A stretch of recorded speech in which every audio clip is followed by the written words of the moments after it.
आप सभी ने यहाँ पर आज जमा हो गए हैं, आप सभी लोग, आप सभी लोगों का स्वागत है। वैसे तो मैं मेरा परिचय पहले देता हूँ। मेरा नाम सुधीर नाग है और मैं 2007 से संगठन का काम कर रहा हूँ एज अ फुल टाइमर। तो साउथ इंडिया में टोटल तमिलनाडु, आंध्रा, केरला, कर्नाटका, ये कंटिन्यू हमारा वर्क प्लेस है, वर्क एरिया है।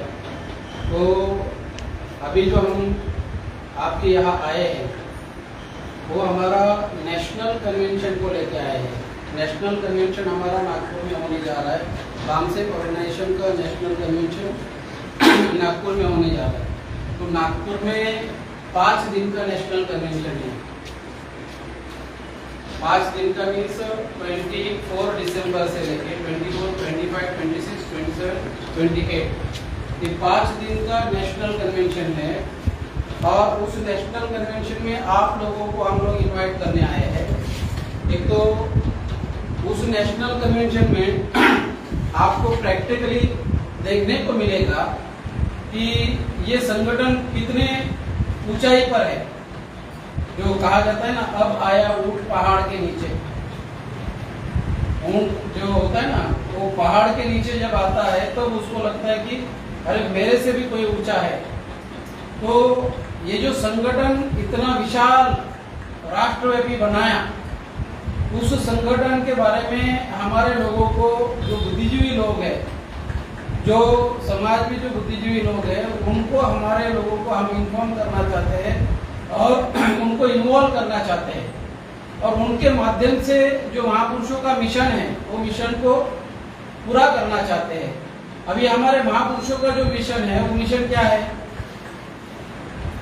जो नेशनल कन्वेंशन में हम लोग आपको इनवाइट करना चाहते हैं, वो बामसेफ का नेशनल कन्वेंशन। अभी ये नेशनल कन्वेंशन 40, इसका मतलब 39 नेशनल कन्वेंशन ऑलरेडी हो चुके हैं। ये 79 से बामसेफ का पहला नेशनल कन्वेंशन 79 को हुआ। बामसेफ का बीजारोपण, जो बीज डाला, 6 दिसंबर 73 को बीज डाला, बीज बोया। 6 दिसंबर 73 के बाद 6 दिसंबर 78 को बर्थ घोषित किया बामसेफ का। बर्थ ऑफ बामसेफ घोषित करने के पीछे का ऑब्जेक्टिव क्या है? बामसेफ का बर्थ घोषित करने के बाद बामसेफ ने अपने सामने ऑब्जेक्टिव रखा। संगठन ने ऑब्जेक्टिव रखा। इसका मतलब क्या है? संगठन में काम करने वाले जो लोग हैं, फाउंडर मेंबर से लेके, तो उनके सामने ऑब्जेक्टिव क्या था? टू चेंज द सिस्टम, गैर बराबरी की व्यवस्था को खत्म करना। तो गैर बराबरी की व्यवस्था को खत्म करना, इसका मतलब क्या है? गैर बराबरी की व्यवस्था क्या है? गैर बराबरी की व्यवस्था, असमानता की व्यवस्था, विषमता की व्यवस्था, इनइक्वालिटी की व्यवस्था, इस व्यवस्था को खत्म करना है। ये उन्होंने टारगेट आपके सामने, हमारे सामने रखा, गैर बराबरी की व्यवस्था को खत्म करना। दूसरा उन्होंने क्या कहा? जो हमारे फाउंडर मेंबर है, उन्होंने ऑब्जेक्टिव, बामसेफ का ऑब्जेक्टिव क्या रखा? ये तो उद्देश्य है। ऑब्जेक्टिव क्या रखा? ऑब्जेक्टिव ये रखा कि people whose non-political roots are not strong cannot success politically। जिन लोगों की गैर राजनीतिक जड़ें मजबूत नहीं हैं, जिस समाज की गैर राजनीतिक जड़ें मजबूत नहीं हैं, उस समाज की राजनीति सफल नहीं होगी।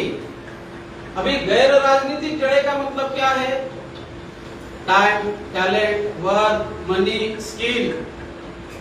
टाइम देने वाले लोग, टैलेंट देने वाले लोग, time, talent, work, money, skill देने वाले लोग, जिस समाज की गैर राजनीतिक जड़ें मजबूत नहीं हैं, उस समाज की राजनीति सफल नहीं होगी। तो बामसेफ ने अपना ये मकसद बनाया कि गैर राजनीतिक जड़ें, टाइम देने वाले लोग चाहिए, टैलेंट देने वाले लोग चाहिए। एम्प्लॉय तो 8 घंटा काम करेंगे, 8 घंटे के बाद वो परिवार को देखेंगे, परिवार को और अपने परिवार में रहेंगे, तो समाज का काम कौन करेगा? टाइम कौन देगा? टैलेंट कौन देगा? Time, talent, work, money, skill. हमारे समाज की गैर राजनीतिक जड़ें मजबूत करना है तो क्या करना है? एक एग्जांपल के लिए आपको बताता हूँ। मैं तमिलनाडु में एक अधिकारी के पास गया, अधिकारी को मैंने अभी इसी समय, मतलब लगभग जो समय था, लगभग 7:30 बजे का, 7 बजे का, 7 साढ़े 7 बजे का समय था। जब मैं गया उनके पास तो मैंने कहा कि हम ये प्रोग्राम लेके इस प्रोग्राम में आपको इनवाइट करने के लिए आए हैं और इसकी जानकारी आपके साथ शेयर करना चाहते हैं, प्रोग्राम की जानकारी आपके साथ शेयर करना चाहते हैं, इंफॉर्मेशन आपके साथ शेयर करना चाहते हैं। तो उन्होंने क्या कहा? ऐसा करो, मेरे पास ज्यादा समय नहीं है, आप 5 मिनट में मुझे समझाओ। क्या कहा? आप 5 मिनट में मुझे समझाओ। तो मैंने उनको कहा कि ठीक है, मैं आपको 5 मिनट में समझाता हूँ। पहले आप मुझे ये बताओ कि आपका एजुकेशन क्या हुआ, कितना हुआ है एजुकेशन आपका? तो उन्होंने कहा बीटेक हुआ है। कितना? बीटेक। तो मैंने कहा आपको पहली से लेके 10वीं तक एजुकेशन लेने के लिए 10 साल लगा होगा, बराबर? पहली से 10वीं तक, 10th तक 10 ईयर लगा, 10th के बाद 11th एंड 12th और 2 साल लग गए, मतलब कितना साल हुआ? 12 साल लग गए। 12 के बाद आपको बीटेक करने के लिए कितना लगा? 4 साल। कितना हो गया? 16 साल लग गया। आपको एजुकेशन लेने के लिए 16 साल लगे। आपको एजुकेशन लेने के लिए 16 साल लगे और आप बोल रहे हैं कि आंदोलन 5 मिनट में समझाओ। आपको एजुकेशन लेने के लिए 16 साल लगे, वो एजुकेशन हमारे महापुरुषों के आंदोलन के बदौलत आपको मिला। समझ में आ रहा है? जो एजुकेशन हमारे महापुरुषों ने 108 साल का संघर्ष किया, संघर्ष करने के बाद हमारे लोगों को एजुकेशन मिला। 108 साल का, 1848 टू 1956, ये लंबा संघर्ष किया। महात्मा फुले से लेके पेरियार रामास्वामी, नारायण गुरु, शाहू महाराज, बाबा साहब डॉक्टर अंबेडकर, यहाँ तक संघर्ष किया। 108 साल का संघर्ष हुआ और उस संघर्ष के बदौलत संविधान में फंडामेंटल राइट में हमारे लोगों को अधिकार मिले, कॉन्स्टिट्यूशनल राइट्स मिले, फंडामेंटल राइट्स मिले। अभी आप सोचिए, मैंने उनको कहा ऐसे हजारों राइट्स मिले, अधिकार मिले, हक और अधिकार मिले। हमारे लोग आज के तारीख में उसके बाद पढ़ने लिखने का मौका मिला, एजुकेशन लेने का मौका मिला, सर्विस का मौका मिला और doctor, engineer, officer, professor, lawyer, teacher, MP, MLA, chief minister तक बने, डिप्टी प्राइम मिनिस्टर तक बने, प्रेसिडेंट ऑफ इंडिया तक बने। तो हमारे लोगों को ये मौका मिला, अधिकार मिले। ये अधिकार आपको एजुकेशन, एक अधिकार सीखने के लिए, एजुकेशन लेने के लिए 16 साल लग गए। एक अधिकार सीखने के लिए, लेने के लिए 16 साल लगे। आपको आंदोलन समझने के लिए कितना साल लगेगा? मैंने सवाल किया। आप बोल रहे हैं 5 मिनट में समझाओ। आंदोलन 5 मिनट में समझ में नहीं आएगा। क्यों? क्योंकि ये शासक बनने का मामला है, शासक बनने का मामला है। आपको कल भी मैंने यहाँ पर बताया कि दुनिया में जो भी कौम शासक बनना चाहती है, रूलर बनना चाहती है, जो लोग शासक बनना चाहते हैं, रूलर बनना चाहते हैं, वो लोग, उनके पास 3 चीजों की रिक्वायरमेंट होती है: बुद्धि, शस्त्र, संपत्ति। बुद्धि की रिक्वायरमेंट है, शस्त्र की रिक्वायरमेंट है, संपत्ति की रिक्वायरमेंट है। आप अगर इतिहास में देखेंगे हमारे साथ क्या हुआ इतिहास में, तो मनुस्मृति के पीरियड में हमारे से ये छीन लिया। मनुस्मृति के पीरियड में और प्रतिक्रांति में बुद्धा के बाद बुद्धा का बुद्धि, सम्राट अशोका का शस्त्र और सम्राट अशोका के अधीन जो राजा थे उनकी संपत्ति। मैं ब्रीफ में बता रहा हूं आप लोगों को, बहुत लंबा ये नहीं करना चाहता हूं। पिन पॉइंट आपको ये बताना इसलिए चाहता हूं कि आज की हकीकत क्या है, आज क्या हो रहा है और हमें क्या समझना है। तो बुद्धि, शस्त्र, संपत्ति, बुद्धा का बुद्धि, सम्राट अशोका का शस्त्र और सम्राट अशोका के अधीन जो राजा थे उनकी संपत्ति, इस वजह से हम लोग शासक थे। प्रतिक्रांति में क्या हुआ, ये सारा छीन लिया। प्रतिक्रांति में क्या हुआ, बुद्धा के बाद, बुद्धा के आंदोलन के बाद, काफी समय के बाद, सम्राट अशोका के बाद क्या हुआ, मनुस्मृति, जब प्रतिक्रांति में मनुस्मृति इंडिया में जो आई, उसमें ये सारे अधिकार छीन लिए।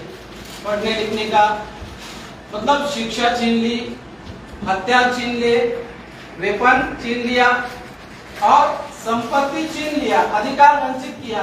जो लोग अधिकार वंचित होते हैं वो लोग गुलाम होते हैं, जो लोग अधिकार वंचित होते हैं वो लोग गुलाम होते हैं। तो गुलामों को गुलाम और शासक यही बन जाता है, गुलाम और शासक। तो लंबे अरसे में, लंबे समय तक, सेंचुरीज हमारे लोगों को ये अधिकार नहीं था, पढ़ने लिखने का अधिकार नहीं था। लंबे समय तक मनुस्मृति के दौर में ब्राह्मणों ने ये सारा अधिकार जो है अपने पास रखा था। ये अधिकार उन्होंने अपने पास रखे थे और इसके अगेंस्ट में हमारे महापुरुषों ने आंदोलन किया।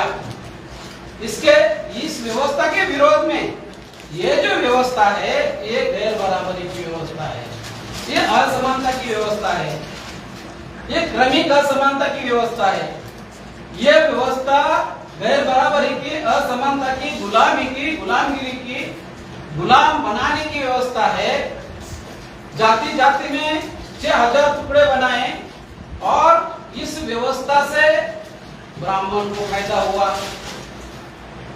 अभी देखिए, जो व्यवस्था से 2000 साल 3000 साल ब्राह्मण को फायदा हुआ, वो व्यवस्था, उस व्यवस्था के साथ हमारे महापुरुषों ने लड़ाई लड़ी, संघर्ष किया, आंदोलन किया, नॉन ब्राह्मण मूवमेंट चलाया। ब्राह्मणों के व्यवस्था के विरोध में हमारे महापुरुषों ने आंदोलन किया और नतीजा क्या हुआ, भारत में हमारे लोगों को संविधान मिला, संविधान मिला, कॉन्स्टिट्यूशन आया, फंडामेंटल राइट्स। इंडिया में 26 जनवरी 1950 के पहले क्या होता था, रानी के घर में बच्चा पैदा होता था पहले, और वही बच्चा राजा बनता था 26 जनवरी 1950 के पहले। मतलब राजा अपने गद्दी का वारिस राजा ही डिक्लेयर करता था। अगर उसको मान लो राजा को बच्चा नहीं हो रहा है तो दूसरा शादी करता था, दूसरा शादी बच्चा नहीं हो रहा है फिर तीसरा शादी करता था। अगर वो नपुंसक है तो गोद में लेता था बच्चा, अडॉप्ट करता था बच्चा, इस तरह से। लेकिन दूसरे किसी ने राजा नहीं बनना चाहिए, ये व्यवस्था थी भारत में। इस व्यवस्था के विरोध में जो व्यवस्था, संवैधानिक व्यवस्था आई, लोकतंत्र आया, लोकतंत्र लाने के लिए हमारे महापुरुषों का संघर्ष है, हमारे महापुरुषों का बलिदान है, हमारे महापुरुषों का जो बलिदान है, त्याग है, समर्पण है, जो मिशन है, जो मिशन उन्होंने चलाया, जो आंदोलन उन्होंने चलाया, जो मूवमेंट उन्होंने चलाया, उसके बदौलत एक बेनिफिशरीज वर्ग समाज में निर्माण हुआ। मैं क्या बोल रहा हूं? एक बेनिफिशरीज ब्राह्मण है, जो व्यवस्था से ब्राह्मण को फायदा होता है, गैर बराबरी की व्यवस्था को ब्राह्मण बरकरार रख रहा है और उस व्यवस्था की वजह से ब्राह्मण को फायदा हो रहा है। और एक व्यवस्था जो हमारे महापुरुषों ने निर्माण की, संविधान के आधार पर, लोकतंत्र के आधार पर, उस व्यवस्था से हमारे समाज में पढ़े लिखे लोग निर्माण हो गए। पढ़ने लिखने का अधिकार नहीं था, बुद्धि, शस्त्र, संपत्ति का अधिकार 2-3 हजार साल नहीं था। तो अभी क्या हुआ? हमारे समाज में हमारे लोगों को संवैधानिक अधिकार मिलने के बाद, लोकतंत्र लागू होने के बाद क्या हुआ? इसको फंडामेंटल राइट में डाला। ये जो अधिकार नहीं थे, बुद्धि, शस्त्र, संपत्ति, इसको फंडामेंटल राइट में डाला। आप देखिए, आपको एक आर्टिकल बताता हूं, article 21, article 19, freedom of speech, freedom of expression. अधिकार नहीं था पहले, कुछ भी अधिकार नहीं था। आर्टिकल 21 की बात मैं आपको यहाँ आप लोगों को बताना चाहता हूँ। आर्टिकल 21 में क्या लिखा है? आर्टिकल 21 में लिखा है, no person shall be deprived of his life and personal liberty except according to the procedure established by law. क्या है इसका meaning? No person shall be deprived of his life and personal liberty. इसका meaning क्या है?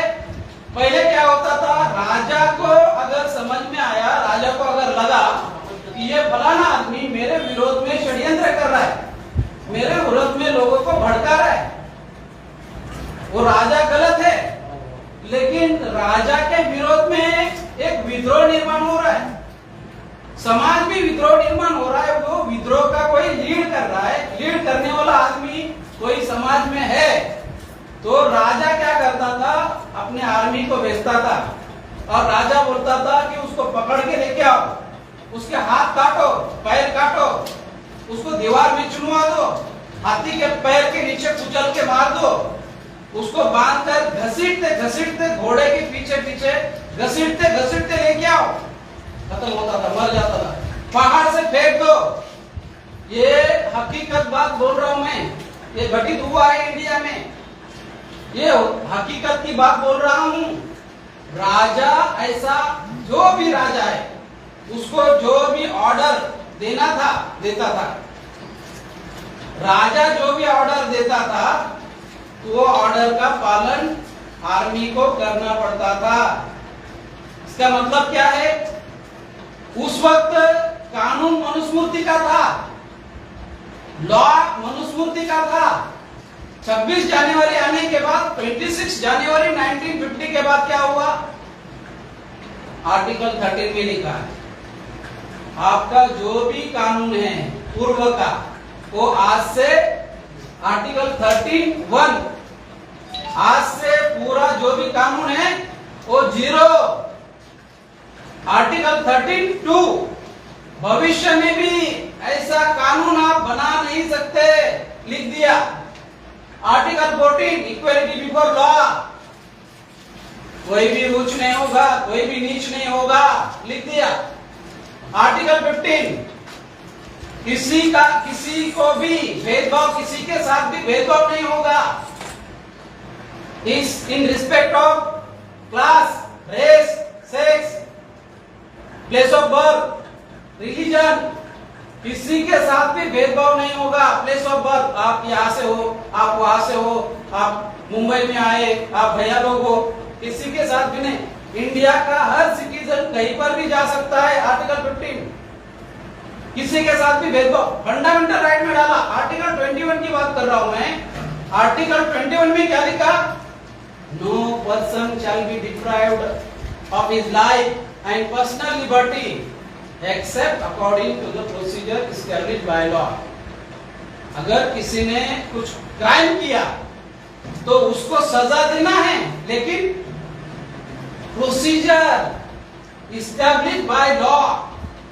पहले क्या होता था, राजा अपने मन मानी सजा देता था, किसको भी देता था। तो कहने का मतलब क्या है, 26 जनवरी 1950 के बाद क्या हुआ, हमारे लोगों को जो बेनिफिट हुआ, जो बेनिफिशरीज की बात कर रहा हूं मैं, दो बेनिफिशरीज की बात कर रहा हूं। एक बेनिफिशरी ब्राह्मणों की 3000 साल की व्यवस्था से ब्राह्मण को बेनिफिट हो रहा है। 3000 साल की व्यवस्था जो है, गैर बराबरी की, असमानता की, इनइक्वालिटी की, क्रमिक असमानता की, ग्रेडेड इनइक्वालिटी वाली व्यवस्था, और उससे फायदा किसको हुआ, ब्राह्मण को। 26 जनवरी 1950 के बाद जिनको पढ़ने लिखने का अधिकार नहीं था, हजारों साल,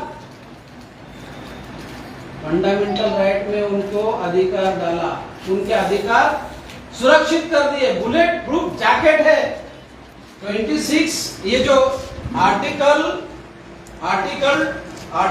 12 से लेके आर्टिकल 35 पार्ट 3 कॉन्स्टिट्यूशन का पार्ट 3 आर्टिकल 12 से लेके आर्टिकल 35, ये फंडामेंटल राइट, ये क्या है, bullet proof jacket every citizen के लिए।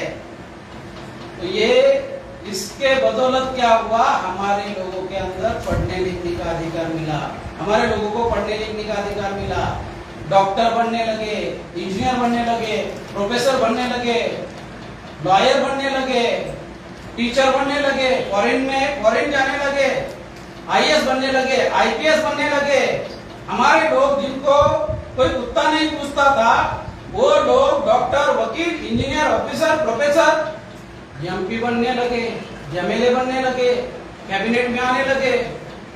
ये सारा होने लगा तो ब्राह्मण जो व्यवस्था ब्राह्मण ने बनाई है, वो ब्राह्मण को लगा कि ये हमारे कंपटीशन में आ रहे, ये हमारे कंपटीशन में आ रहे।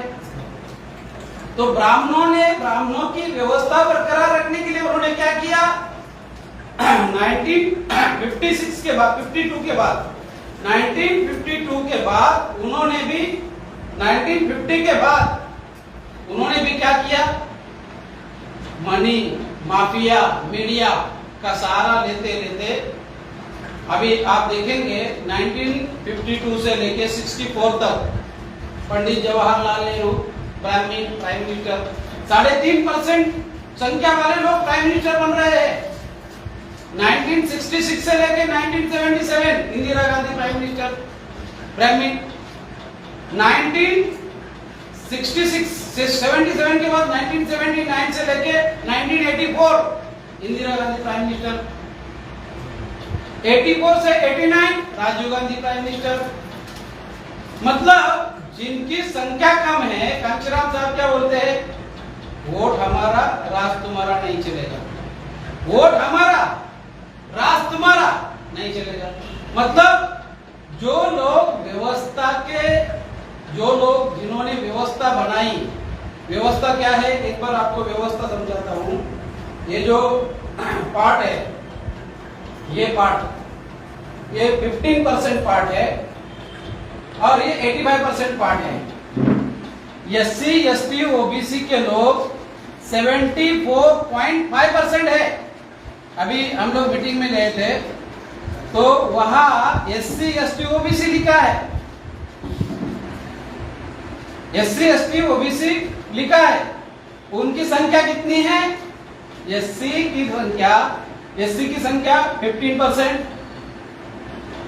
एसटी की संख्या 7.5%, ओबीसी की संख्या 52%, टोटल कितना है 74.5%। उसमें अगर माइनॉरिटी मिला दो 85%, 10.5% माइनॉरिटी, तो ये लोग बच जाते हैं। कौन है, ब्राह्मण, क्षत्रिय, वैश्य।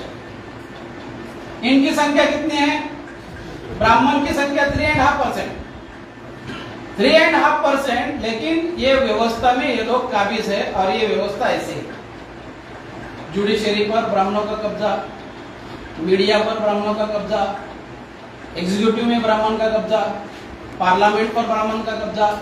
पार्लियामेंट इन द सेंस क्या है? पार्लियामेंट आर्टिकल 79, पार्लियामेंट आर्टिकल 79 के बाद आर्टिकल 80 राज्यसभा, आर्टिकल 81 लोकसभा और 52 प्रेसिडेंट, इसको मिलके पार्लियामेंट बोलते हैं।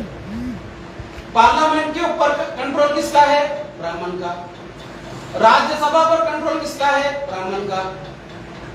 जो रबर स्टैंप है, जो आर्टिकल 52 है, प्रेसिडेंट ऑफ इंडिया, ये रबर स्टैंप है ब्राह्मणों का रखा हुआ।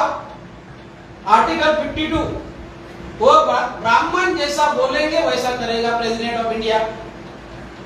Article 75 prime minister of India, वो भी ब्राह्मण का रखा हुआ प्राइम मिनिस्टर है नरेंद्र मोदी आज की तारीख में, उसके ऊपर भी ब्राह्मण का कब्जा। Article 74 council of minister, council of minister के ऊपर ब्राह्मण का कब्जा। जिसकी जितनी संख्या भारी उसकी उतनी हिस्सेदारी कहाँ है? केवल पार्लियामेंट का मैं बोल रहा हूं, अपोजिशन में ब्राह्मण, रूलिंग में ब्राह्मण, एमपी एमएलए पर ब्राह्मण का कब्जा। हमारे जो एमपी एमएलए है, वो जो लोग है वो दलाल टाइप है। वो एमपी जो है, एमएलए जो है, वो अपनी आवाज नहीं बोल सकते, समाज की लड़ाई लड़ नहीं सकते वो लोग वहां पर। इवन आर्टिकल 105 अगर आप घर में जाके देख लेना, आर्टिकल 105 मेंबर ऑफ पार्लियामेंट को, जो मेंबर ऑफ पार्लियामेंट है उसको फुल प्रिविलेज है अपनी बात रखने का, फुल प्रिविलेज है, प्रोटेक्शन है, स्पेशल राइट है, स्पेशल राइट। समाज की बात रखने के लिए उसको फुल प्रिविलेज है। आर्टिकल 105 मेंबर ऑफ पार्लियामेंट 131 है, वो लोग अपनी बात रखते हुए दिखाई नहीं देते मेंबर ऑफ पार्लियामेंट। एमएलए की तो बात छोड़ो, आर्टिकल 194 ये लोग एमएलए लोगों को आर्टिकल 194 के तहत उनको विधानसभा में वो भी अपनी बात रख सकते हैं, स्पेशल प्रिविलेज है, बात नहीं रखते। हमारे समाज के है, बात नहीं रखते। तो सुप्रीम कोर्ट का ले लो, ये तो पार्लियामेंट का हो गया। सुप्रीम कोर्ट, ये सारे उनके कंट्रोल में ब्राह्मण के। सुप्रीम कोर्ट आर्टिकल 124 से लेके आर्टिकल 147 ये सुप्रीम कोर्ट का है। सुप्रीम कोर्ट ब्राह्मण के कंट्रोल में, सारे के सारे जज ब्राह्मण के कंट्रोल में। सीजेआई, आज जो सीजेआई है, चीफ जस्टिस ऑफ इंडिया, ब्राह्मण है, ब्राह्मण है सीजेआई। उसका बाप वो भी सीजेआई था। ब्रिटिश लोगों ने क्या कहा कि ब्राह्मण का कैरेक्टर जुडिशियस कैरेक्टर नहीं है। क्या कहा ब्रिटिश लोगों ने? जब इंडिया का कैपिटल कोलकाता हुआ करता था और वहां प्रिवी काउंसिल था, सुप्रीम कोर्ट वहां था पहला, वहां ब्रिटिश लोगों ने यह कहा कि ब्राह्मण का कैरेक्टर जुडिशियस कैरेक्टर नहीं है। ब्रिटिश लोगों ने कहा ब्राह्मण का कैरेक्टर जुडिशियस कैरेक्टर नहीं है। आज हमें दिखाई क्या देता है? बाप भी सीजेआई, लड़का भी CJI, chief justice of India. अच्छा, वो तो छोड़ो, कॉलेजियन सिस्टम, 5 जज ब्राह्मण रहेंगे। हाई कोर्ट का जज कौन डिसाइड करेंगे? 5 जज। वो राष्ट्रपति को बताएंगे या रॉबर्ट पेन को बताएंगे, ये हमारा आदमी है, इसको आप बिठा दो, इसको आप नॉमिनेट करो, इसको आप शपथ दे दो, ओथ दे दो। आप अगर कॉन्स्टिट्यूशन पढ़ेंगे तो आपको पता चलेगा कि किस तरह से बदमाशी हो रही है। सारे के सारे कॉन्स्टिट्यूशनल इंस्टीट्यूशन पर ब्राह्मणों का कब्जा हो चुका है। हाई कोर्ट का ले लो, आर्टिकल 214 से लेके 237 ये हाई कोर्ट सबऑर्डिनेट कोर्ट के लिए है। इसके ऊपर ब्राह्मणों का कब्जा, जो आप अगर गूगल में टाइप करेंगे कॉन्स्टिट्यूशनल इंस्टीट्यूशन, संवैधानिक संस्था, आज के तारीख में संवैधानिक संस्थाओं के ऊपर ब्राह्मणों का कब्जा। ब्राह्मण की संख्या कितनी है? 3.5%। बहुजनों की संख्या कितनी है? 85 to 90%। वोट हमारा, राज तुम्हारा नहीं चलेगा। लेकिन हमें दिखाई क्या दे रहा है? जो 2000 साल 3000 साल जिस सिस्टम की वजह से उनको बेनिफिट हुआ था, अभी लोकतंत्र में, संविधान में, संविधान के रहते हुए, कॉन्स्टिट्यूशन को रहते हुए उनको, हमारे लोगों को इक्वल रिप्रेजेंटेशन होना चाहिए था। हमारे लोगों को इक्वल रिप्रेजेंटेशन होना चाहिए था। जिसकी जितनी संख्या भारी उसकी उतनी हिस्सेदारी होनी चाहिए थी। लेकिन हमें क्या दिखाई देता है? जुडिशरी में ब्राह्मण, पार्लियामेंट में ब्राह्मण, चाहे वो अपोजिशन हो, मतलब उनकी नेशनल पार्टियां, उनकी 5-5, 6-6 नेशनल पार्टियां, कभी कांग्रेस जाती है तो बीजेपी आती है, बीजेपी जाती है तो कांग्रेस आती है। मतलब गवर्नमेंट बदलती रहती है, गवर्नमेंट चेंज होती रहती है। उनका जो ब्राह्मण है, जो शासक है, शासक चेंज नहीं होता, गवर्नमेंट चेंज होती है। कभी कांग्रेस जाएगी तो बीजेपी आएगी, बीजेपी जाएगी तो कांग्रेस आएगी। मतलब सरकार बदलेगी लेकिन शासक नहीं बदलेगा। सरकार बदलती है, रूलर सेम है, रूलर की पॉलिसी सेम है, रूलर का एजेंडा सेम है, रूलर की स्ट्रेटेजी सेम है, रूलर की पॉलिसी सेम है।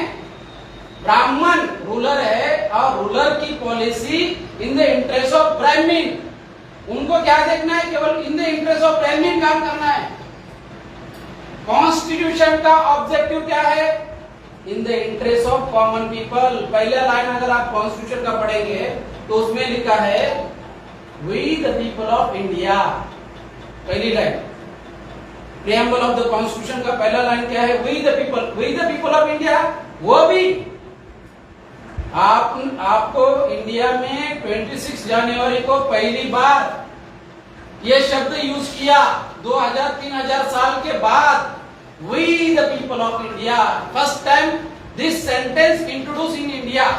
We the people of India. इसके पहले ये शब्द कभी यूज नहीं किया, ये वर्ड कभी यूज नहीं किया, we शब्द कभी यूज नहीं किया। we शब्द कैसे यूज होता था? We Brahmin chosen by God. We Brahmin chosen by God. हम ब्राह्मण लोग भगवान से चुने हुए लोग हैं। हम भू देवता है, हम ब्राह्मण लोग भू देवता है, भगवान से चुने हुए लोग हैं। We the people of India नहीं। We the people of India introduce किया 26 जनवरी को। We the people of India का मीनिंग क्या है? जो एमपी है, जो एमएलए है, जो काउंसिल ऑफ मिनिस्टर है, जो कैबिनेट में है, जो पीएम है, जो प्रेसिडेंट ऑफ इंडिया है, वो लोग आपके सर्वेंट है। समझ में आया? We the people of India मतलब क्या है? We the people of India means हम भारत के लोग और जो कॉन्स्टिट्यूशनल संवैधानिक संस्था पर जो लोग है वो लोग सर्वेंट है। एमपी 5 साल के लिए सर्वेंट है, एमएलए 5 साल के लिए सर्वेंट है, प्राइम मिनिस्टर 5 साल के लिए सर्वेंट है, प्रेसिडेंट 5 साल के लिए सर्वेंट है। जो सर्विसेज में लोग हैं, आईएएस, आईपीएस, अभी एग्जीक्यूटिव में 79.2% ब्राह्मण, क्लास 1 ऑफिसर।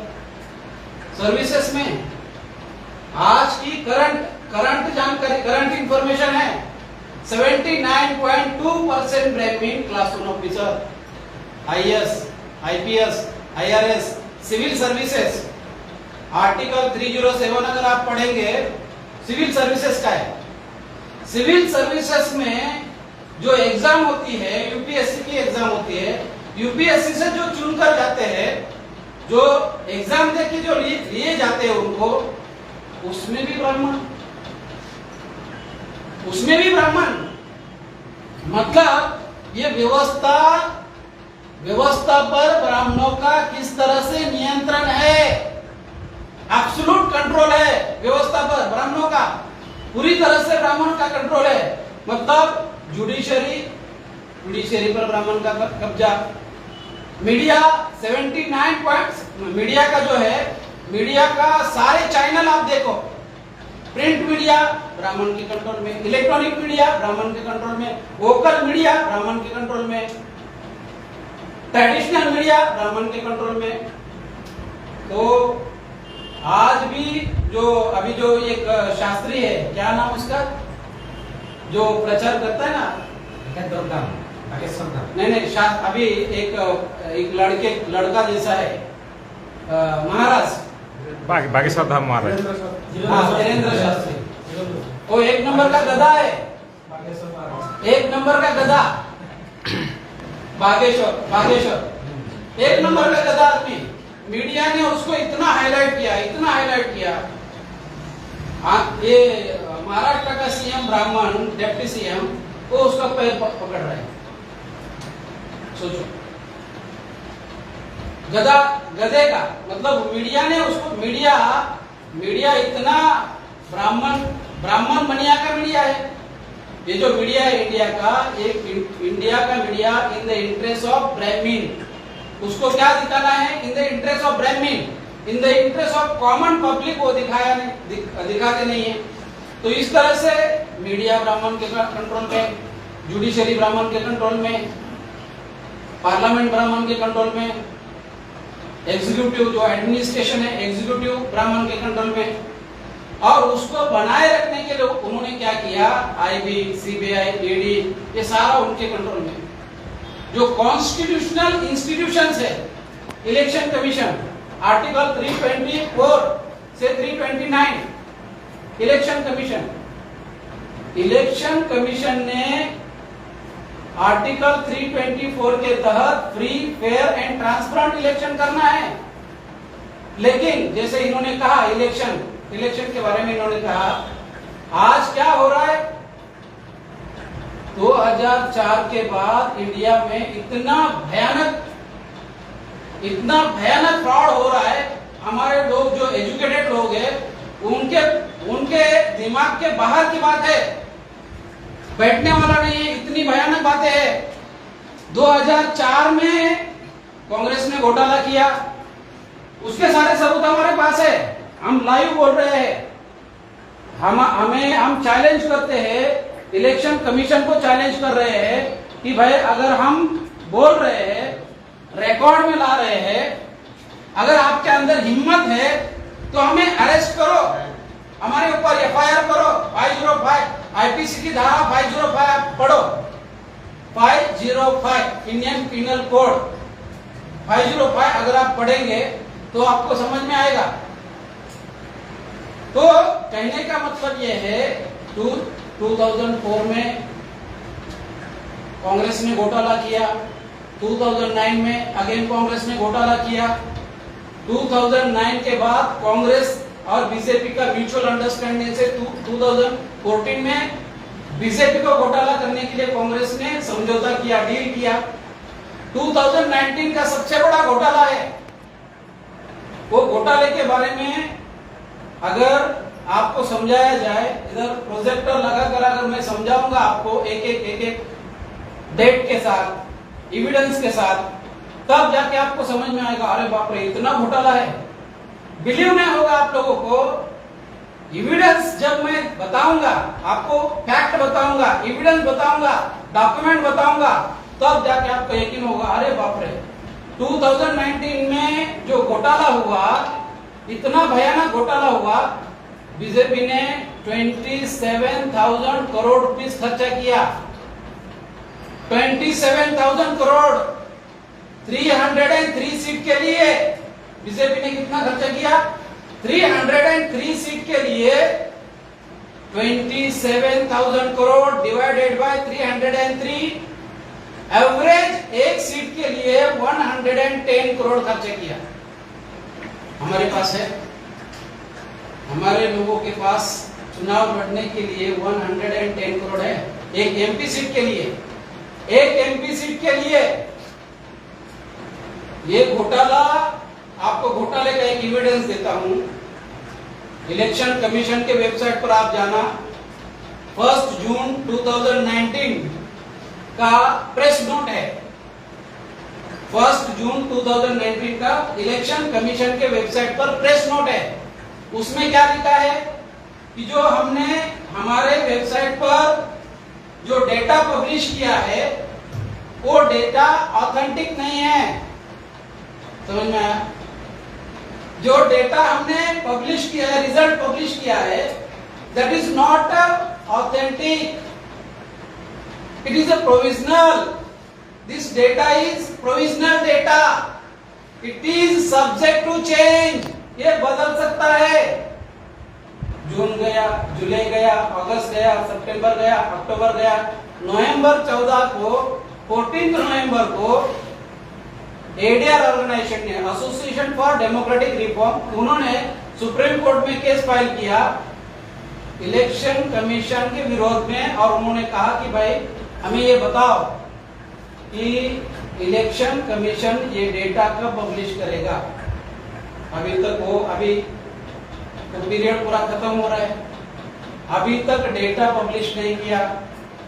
373 सीट उन्होंने, इलेक्शन कमीशन ने 373 सीट का 4 फेज का आंकड़ा, 4 फेज के आंकड़े, केवल 4 फेज, इलेक्शन हुआ 7 फेज में।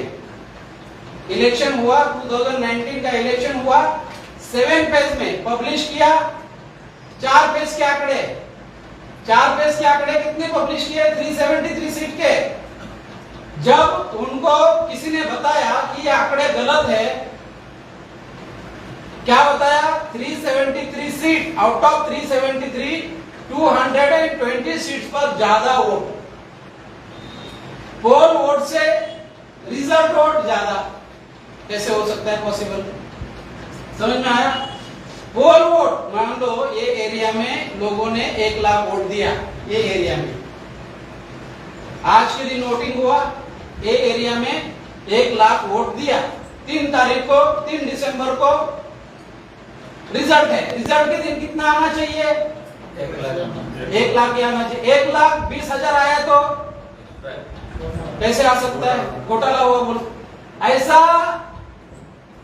2019 के इलेक्शन में 1 सीट नहीं, 2 सीट नहीं, 373 सीट पर ऐसा हुआ। बिलीव करेंगे? आंकड़े हैं हमारे पास। 373 सीट पर, उसमें से 220 सीट पर ज्यादा वोट निकले, 153 सीट पर कम वोट निकले। कितना बड़ा घोटाला है, बहुत सारा है। मतलब ये जो सारा चल रहा है, ये ब्राह्मण अल्पसंख्याक है। ब्राह्मण 2000 साल पहले भी अल्पसंख्याक था। बुद्ध ने आंदोलन चलाया, बहुजन हिताय, बहुजन सुखाय। उस वक्त ब्राह्मण अल्पजन था, अल्पसंख्याक था। बुद्ध ने आंदोलन चलाया, बहुजन हिताय, बहुजन सुखाय। ब्राह्मण उस वक्त अल्पसंख्याक था, आज भी ब्राह्मण अल्पसंख्याक है। मतलब आज हम लोग SC, ST, OBC, कांशीराम साहब जो आंदोलन चला रहे थे, कांशीराम साहब क्या बोल रहे थे? वोट हमारा, राज तुम्हारा नहीं चलेगा। 98 में, 1989 से 2004 तक इंस्टेबिलिटी हो रही थी, अनस्टेबल गवर्नमेंट। 1989 से 2004 तक अनस्टेबल गवर्नमेंट, इंस्टेबिलिटी।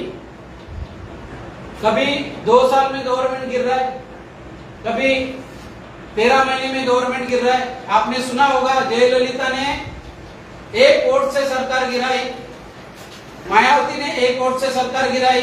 आपने सुना होगा कांशीराम साहब के कहने पर। तो सरकार गिर रही है, सरकार अस्थिर है, अनस्टेबल है। और उस दरमियान क्या हुआ?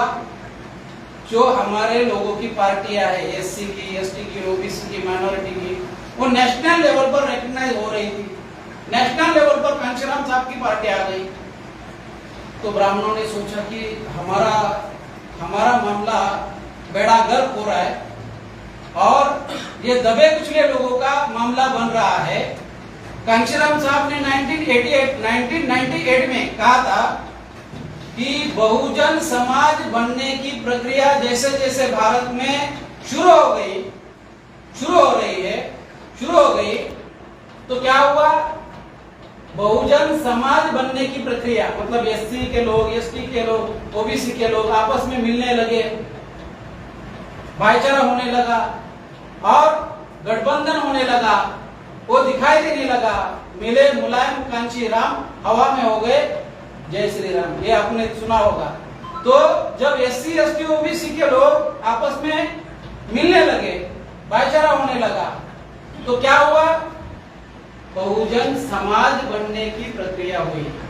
बहुजन समाज बनने की प्रक्रिया जैसे भारत में शुरू हो गई तो ब्राह्मण को लगा कि ये हमारे लिए खतरा है, इससे हमारे लिए खतरा है और इससे क्या होगा, ये लोग रूलिंग में आएंगे, ये लोग अपोजिशन में आएंगे, पहले नेशनल लेवल पर आएंगे, अपोजिशन में आएंगे, रूलिंग में आएंगे, शासक बनेंगे। शासक बनने के बाद व्यवस्था खत्म हो जाएगी ब्राह्मणों की। ब्राह्मण ने जो व्यवस्था बनाई है ये हिंसा के आधार पर बनाई है। ब्राह्मण ने ये जो व्यवस्था है ब्राह्मणों की, क्रमिक असमानता की, गैर बराबरी की, असमानता की, अस्पृश्यता की, स्लेवरी की, गुलामी की जो व्यवस्था है, महिला की दास्ता, ये व्यवस्था ब्राह्मणों की जो ब्राह्मणों ने बनाई है, ये व्यवस्था हेड कैंपेन करते हैं। ब्राह्मण क्या करता है, daily head campaign, secret head campaign, daily head campaign, SC ST OBC के विरोध में daily head campaign, daily head campaign, घृणा अभियान। तो ऐसा करते उन्होंने 2004 में क्या किया, ईवीएम लाया। तो ईवीएम के अगेंस्ट में आदरणीय वामन मेश्राम साहब ने 2014 के बाद 2016 में इलेक्शन कमीशन के विरोध में कंटेम्प्ट ऑफ कोर्ट का केस फाइल किया।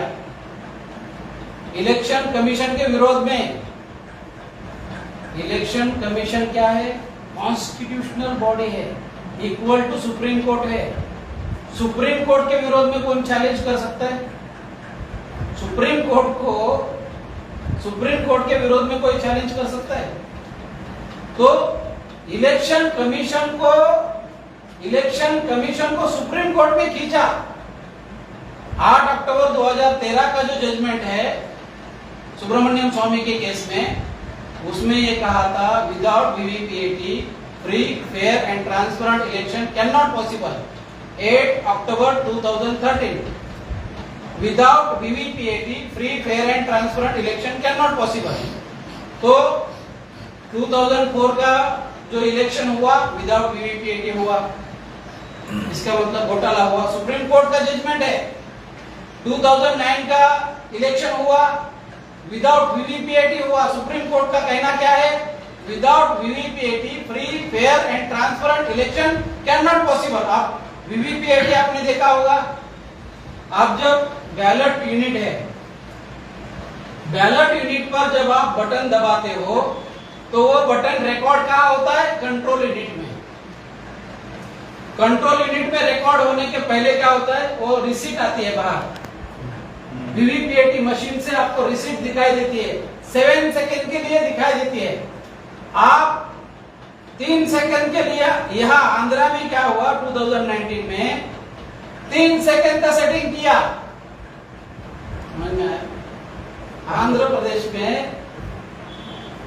आंध्र प्रदेश का जो चंद्रबाबू नायडू है, चंद्रबाबू नायडू को 2004 में हराया, 2004 में उनको हरवाया, 2009 में हरवाया।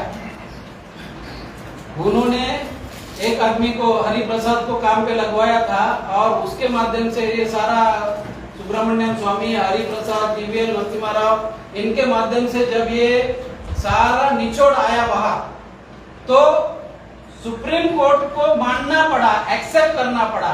उन्होंने बुक लिखा, जीवीएल नरसिम्हा राव यहाँ का ब्राह्मण, आज यूपी से वो राज्यसभा का मेंबर ऑफ राज्यसभा है, मेंबर ऑफ राज्यसभा कापू राम नहीं कापू जीवीएल नरसिम्हा राव कापू नहीं नहीं कापू है रियली कापू क्या तुम्हारा मैंने नेट में देखा है, वो ब्राह्मण है करके। VVPAT water vapour audit Sharma नहीं तो कुछ होगा। हाँ शर्मा हाँ नहीं, वो उसको यूपी से राज्यसभा मेंबर होना है। मतलब ये कि कहने का मतलब क्या है कि सुप्रीम कोर्ट ने जो जजमेंट दिया 8 अक्टूबर 2013 को, 8 अक्टूबर 2013 को जजमेंट देने के बाद सुब्रमण्यम स्वामी को Z+ सिक्योरिटी देके राज्यसभा में मेंबर बनाया। जिस जज ने जजमेंट दिया उस जज को रिटायर्ड होने के बाद केरला का गवर्नर बनाया पी सदाशिवम। देखिए बहुत बड़े बड़े, तो वो उन्होंने क्या किया, वीवीपीएटी मशीन 2014 में लगाना चाहिए था, ऑर्डर दिया था, लगाना चाहिए था।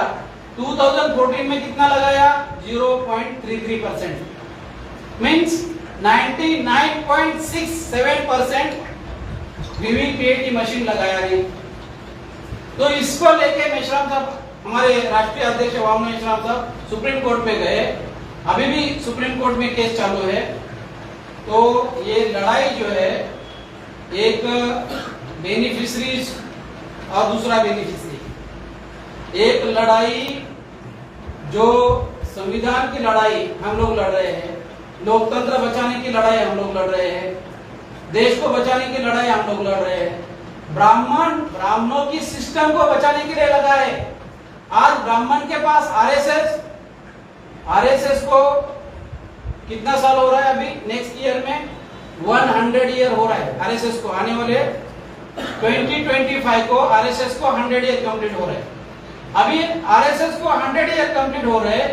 आरएसएस ब्राह्मणों का थिंक टैंक है, कंट्रोलर है, वही कांग्रेस को कंट्रोल करेगा, वही बीजेपी को कंट्रोल करेगा, वही सीपीएम को, सीपीआई को ब्राह्मण, और आम आदमी पार्टी को, तृणमूल कांग्रेस को, उनके पॉलिटिकल पार्टी को कंट्रोल कौन करेगा, आरएसएस, मोहन भागवत। उन लोगों को हमने 6 अक्टूबर लास्ट ईयर, 6 अक्टूबर को हम लोगों ने लास्ट ईयर में 4.5 लाख लोगों को लेके गए आरएसएस के हेडक्वार्टर पर। उनको लॉक लगा के भागना पड़ा। आरएसएस के हेडक्वार्टर को हम लोगों ने घेरा और उनको लॉक लगा के भागना पड़ा। जो लोग दुनिया वालों को डराते हैं, इतना बड़ा हमारा ऑर्गेनाइजेशन है।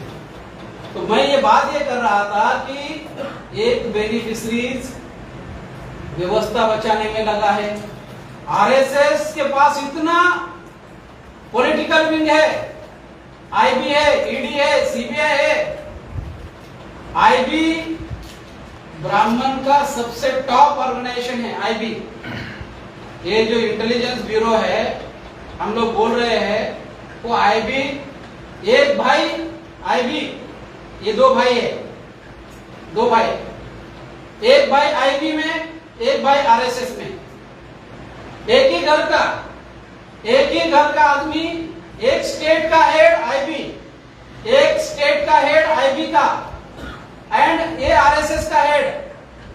बिलीव करेंगे, जो आईबी का हेड होता है नेशनल लेवल का, HOD, head of the IB, वो आईबी डेली मॉर्निंग 9 o'clock को प्राइम मिनिस्टर को उसको फोन करना पड़ता है, उसको बताना पड़ता है, 20 मिनट का ब्रीफिंग करना पड़ता है डेली आईबी के हेड को, हेड ऑफ द आईबी।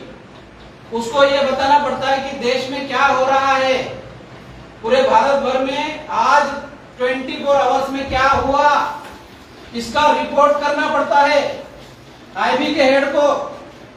वो पहले मोहन भागवत के पास रिपोर्ट जाता है, प्राइम मिनिस्टर को सेकंड में, पहले मोहन भागवत को जाता है, आईबी का। ये इस तरह से कॉन्स्टिट्यूशनल इंस्टीट्यूशन का मिसयूज कर रहे हैं, एजेंसीज का मिसयूज कर रहे हैं। अभी चंद्रबाबू नायडू को जेल में डाला, फिर निकाला, अभी हेल्थ के इश्यू को लेके निकाला। 2014 में चंद्रबाबू नायडू को आंध्रा डिवाइड करने के बाद चंद्रबाबू नायडू को पहला सीएम बनाया ईवीएम से। ये आंध्र और तेलंगाना जो हुआ वो ईवीएम से हुआ। ईवीएम की वजह से बहुत, कांशीराम साहब का जो डेथ है वो भी ईवीएम से हुआ है, ईवीएम के कारण हुआ है। क्योंकि कांशीराम साहब क्या बोलते थे, मनी माफिया मीडिया, और आने वाले समय में वो बोल सकते थे कि जो ब्राह्मण जो कंट्रोल कर रहा है, पॉलिटिकल पावर को कंट्रोल कर रहा है, वो कैसे कर रहा है, मनी माफिया मीडिया। ये शब्द आपने सुना होगा कांशीराम साहब के मुंह से। Money mafia media and electronic voting machine से ब्राह्मण ये कंट्रोल कर रहा है देश को। तो ये व्यवस्था को बचाने के लिए जो गैर बराबरी की व्यवस्था है, असमानता की व्यवस्था है, उसको वो बचाना चाहता है, वो एज इट इज रखना चाहता है ब्राह्मण। और हमारे महापुरुषों ने जो आंदोलन के बदौलत, संघर्ष के बदौलत हमारे हक और अधिकार को, हमें हक और अधिकार तो मिले, और उसके बदौलत संविधान मिला, लोकतंत्र मिला, वो आज खतरे में है। लोकतंत्र खतरे में है, देश खतरे में है, संविधान खतरे में है। तो जो अधिकार है, जो अधिकारी है, वो अधिकार बचाने लायक नहीं बचे। इतनी भयानक स्थिति में हम लोग हैं। इसलिए जो दो बेनिफिशियरी है, एक ब्राह्मण व्यवस्था बचाने के लिए बेनिफिशियरी है, और जो हमारे लोग जो बेनिफिशियरी है, जिनके पास अभी जो सर्विस में है, उनके पास सर्विस से क्या आ रहा है, पर मंथ इनकम आ रहा है। तो हमारे लोगों ने अगर समाज का काम किया होता, हमारे लोगों ने, मान लो 85 करोड़ लोग हैं, 85 करोड़ में से 1 करोड़ लोगों ने 1 रुपया दिया, डेली 1 रुपया दिया, तो 1 करोड़ होता है। 365 डेज का 365 करोड़ होता है। कितना बड़ा आंदोलन हो सकता है। तो हमारे लोगों को हम क्या बोलना चाहते हैं, आपका जो समस्या है तो समाधान है। समाधान क्या है, राष्ट्रव्यापी आंदोलन समस्या का समाधान है। हमारे हजारों समस्या है, गुलामों की हजारों समस्या होती है। हजारों समस्या का समाधान क्या है, राष्ट्रव्यापी आंदोलन। आज के तारीख में हमारा आंदोलन 31 स्टेट में, 567 डिस्ट्रिक्ट में है, मोर देन 4000 तहसील में है, नियर अबाउट 22,000 ब्लॉक में है, 1,50,000 विलेज में है। ये आंदोलन, इतना बड़ा विशाल आंदोलन निर्माण किया आजाद भारत में। मतलब गुलाम भारत में तो इतना नहीं था, आजाद भारत में, मतलब जो SC ST सो कॉल आजादी में, SC ST OBC माइनॉरिटी के अंदर इतना बड़ा नेशनल लेवल का आंदोलन। आज हमारे लोगों के ऊपर अन्याय अत्याचार हो रहा है, बलात्कार हो रहा है, रेप हो रहा है, मर्डर हो रहा है। आदिवासी के वो देखा होगा आपने, मणिपुर का तो है, इधर मध्य प्रदेश में पेशाब किया, डेली रेप हो रहा है, मर्डर हो रहा है। अगर संविधान नहीं होता तो कितना होता, अगर संविधान नहीं होता तो कितना होता। और दूसरी बात, अगर ऑर्गेनाइजेशन नहीं होता तो कितना होता। ऑर्गेनाइजेशन है फिर भी हो रहा है, संविधान है फिर भी हो रहा है। अगर ऑर्गेनाइजेशन नहीं होता, ये जागृति का जो काम चल रहा है, ये जागृति का काम कैसे चल रहा है, 1 जनवरी से लेके 31 दिसंबर तक हम लोग प्रोग्राम, रैली, मीटिंग करते हैं, प्रोग्राम करते हैं, धरना करते हैं, प्रोटेस्ट करते हैं, मार्च करते हैं, जेल भरो करते हैं, भारत बंद करते हैं हमारे इश्यूज पर, SC ST OBC माइनॉरिटीज के इश्यूज पर क्योंकि मीडिया दिखाता नहीं है, इसलिए हमें ये सारा करना पड़ता है। इसके लिए जिनकी समस्या है, जिन लोगों की समस्या है, उन लोगों का राष्ट्रव्यापी आंदोलन निर्माण करने में सहयोग होना चाहिए। उन लोगों का राष्ट्रव्यापी आंदोलन निर्माण में साथ उन्होंने देना चाहिए, उनका इन्वॉल्वमेंट होना चाहिए। जो गैर बराबरी की व्यवस्था है, गैर बराबरी की व्यवस्था को खत्म करने के लिए उन्होंने, मैंने शुरू में कहा था, people whose non political roots are not strong can not success politically. गैर राजनीतिक जड़ें मजबूत किए बिना राजनीति सफल नहीं होगी। तो राष्ट्रव्यापी आंदोलन की रिक्वायरमेंट क्या है? टाइम देने वाले लोग, टैलेंट देने वाले लोग, time, talent, work, money, skill देने वाले लोग। तो आज ये समाज में समस्या है, समाधान है। समाधान क्या है? राष्ट्रव्यापी आंदोलन निर्माण करने का हमारे पास, ये समाधान करने के लिए ये राष्ट्रव्यापी आंदोलन निर्माण करना, उसके लिए जो रिक्वायरमेंट है, तो रिक्वायरमेंट पे बैक टू सोसाइटी है। तो ये सारा इतना बड़ा माहौल, इतना बड़ा विशाल आंदोलन हम लोग इसलिए खड़ा कर रहे हैं।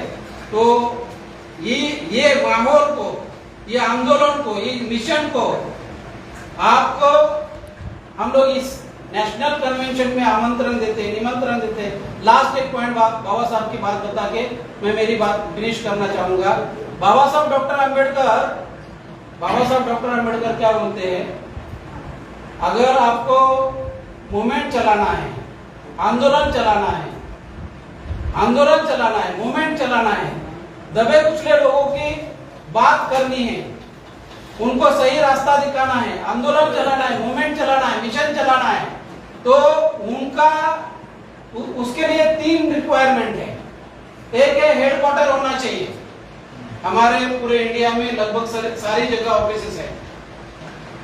कमिटेड लोग होने चाहिए, केडर लोग होने चाहिए। केडर के हम डेली शुरू है, डेली मीटिंगें शुरू है। केडर लोग, डेडिकेट लोग, कमिटेड लोग होने चाहिए। तीसरी बात, फाइनेंशियल स्टेबिलिटी होनी चाहिए मूवमेंट को। आज ब्राह्मण ये व्यवस्था बचाने के लिए डे एंड नाइट काम कर रहा है, आरएसएस, डे एंड नाइट। और जो बेनिफिशियरी है, डॉक्टर बने, इंजीनियर बने, ऑफिसर बने, प्रोफेसर बने, जिनको पढ़ने लिखने का अधिकार नहीं था वो बने। क्या जो बेनिफिशियरी अपने आप को मानते हैं, उनको एहसास होना चाहिए कि ये आज जो आपको बेनिफिट हुआ, आज आप डॉक्टर बने हैं, इंजीनियर बने हैं, प्रोफेसर बने हैं, टीचर बने हैं, एम्प्लॉय बने हैं, प्रोफेशनल है, तो इसमें हमारे महापुरुषों का खून पसीना है, रोल है, हमारे महापुरुषों की मेहनत है, बलिदान है, त्याग है। उसके बदौलत हमारे बाबा साहब के 4 बच्चे मर गए, ये त्याग है। उसके बदौलत हम लोगों को ये डेली मिल रहा है, पर मंथ सैलरी मिल रही है। तो आपको क्या करना है? आंदोलन में लगाना है। कितना लगाना है? 5% लगाना है, ज्यादा नहीं लगाना है, 5% लगाना है। तो उम्मीद करता हूं कि आपको मेरी बात समझ में आई होगी। और इस मौके पर मैं इतनी बात कहना चाहूंगा। आपने मेरी बात सुनी, धन्यवाद, थैंक यू वेरी मच।